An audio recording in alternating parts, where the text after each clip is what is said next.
Okay, this is how you become a registered user with Physioexchange.com, and that'll allow you to post articles, videos, and make comments, ask questions. So you go to the home page and click sign up.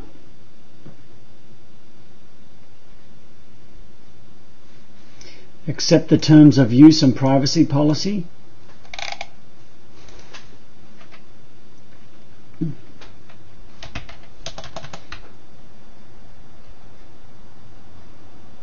And you want to type in your name.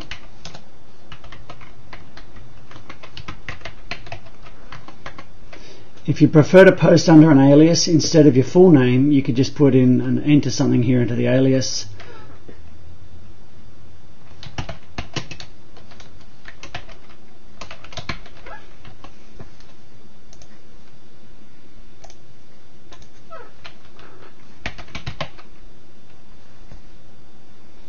I'm just going to use my work email here, but you would put in your own email, obviously.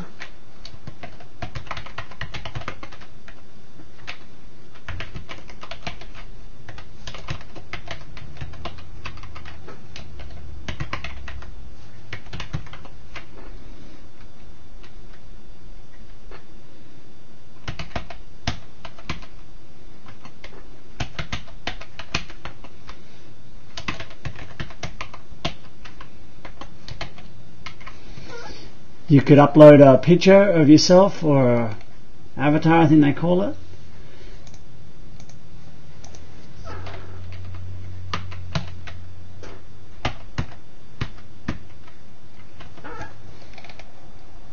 So you click save.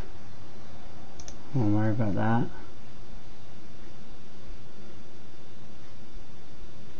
Now please note, it says on this page that it requires 12 to 24 hours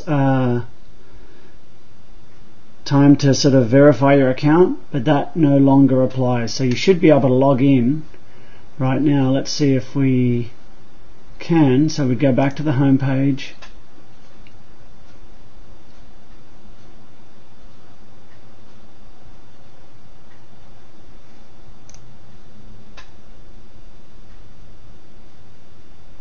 Log in.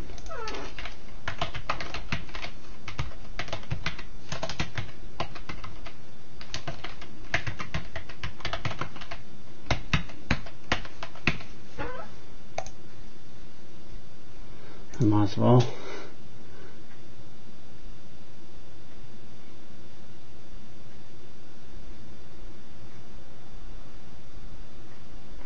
Okay, so you can see that you logged in, or I'm logged in as Howard Smith.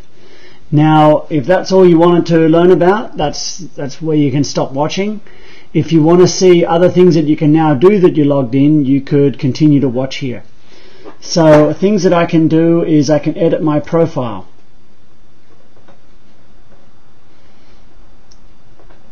So I could change my password. I could put in some information about my own practice. So I could put in that I've been practicing for 5 years and that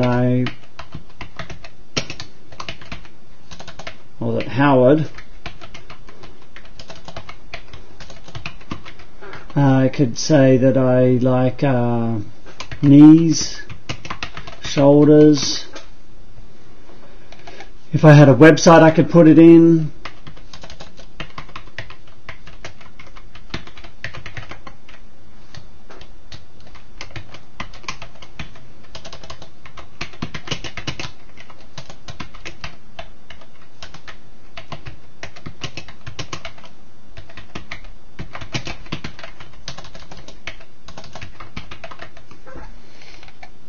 I could put in the picture.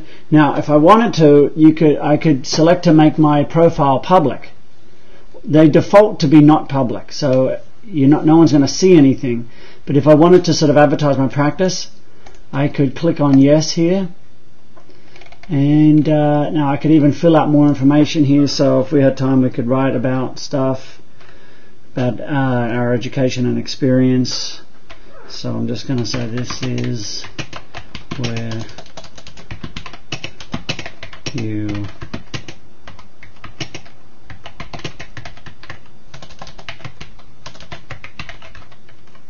it's a real person, and let's see what's happening here.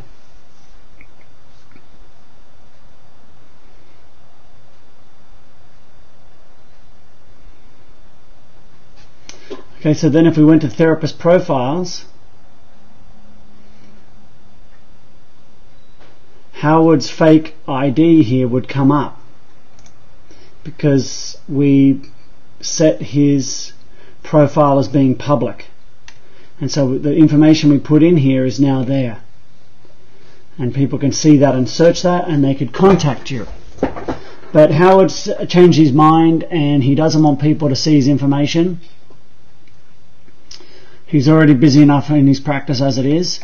So he would go back to here and he would change that public to no. And then each time you edit your profile, just to make sure we know it's not a bot, we're going to have to put in that code again.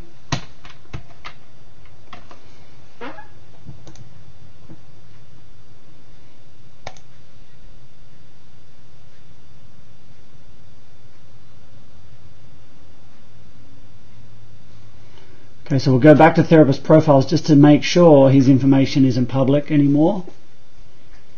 And you can see that you can't find Howard Smith there.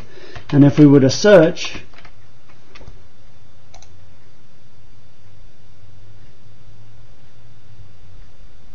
nothing comes up. But Howard has been checking out some of the information, and he's been looking at some articles, and he wants to add some input to some of the articles that have been posted. So he's going to go down here, because he's logged in, he's going to post a comment. So he's going to say, thanks Paul for posting this article. I found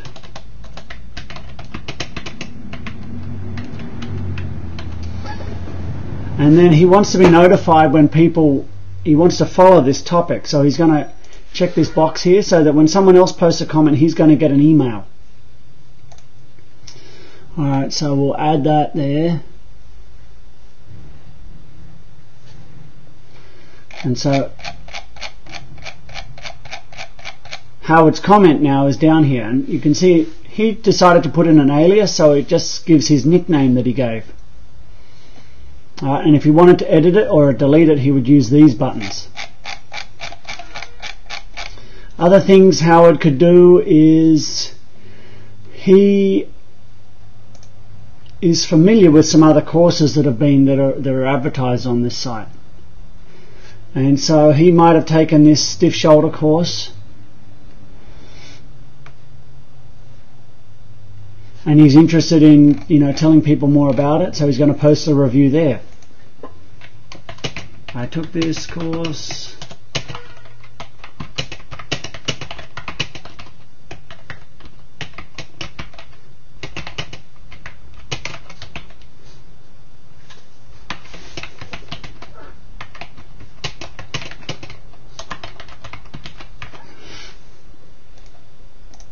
Okay.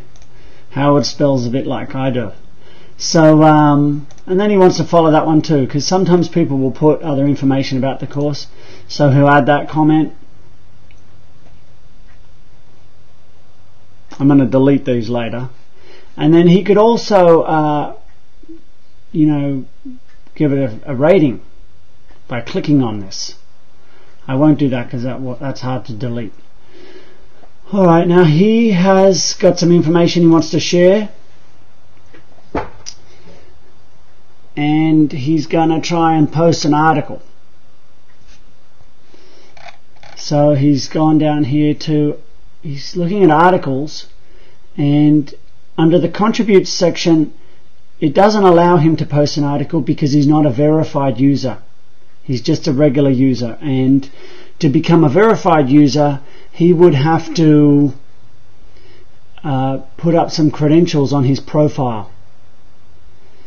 And if he knew me, if he knew Roland Lucas, then he could email me and say, oh Roland, this is Howard, I took one of your courses, I'm on your website, can you please verify me? If he didn't, then he would probably go through this process. We'd go back to edit the profile, and under this diplomas and certificates, he can upload a certificate as a JPEG by going to click browse, and that we're probably not going to go through all that, but he would upload that. And then if he can put up a certificate of his education, or maybe a copy of his PT license with all his address and date of birth and everything removed, then once that goes up on the site, he can email me at physioexchange.com, and then we can change his user to a verified user, and he would be able to post videos and articles.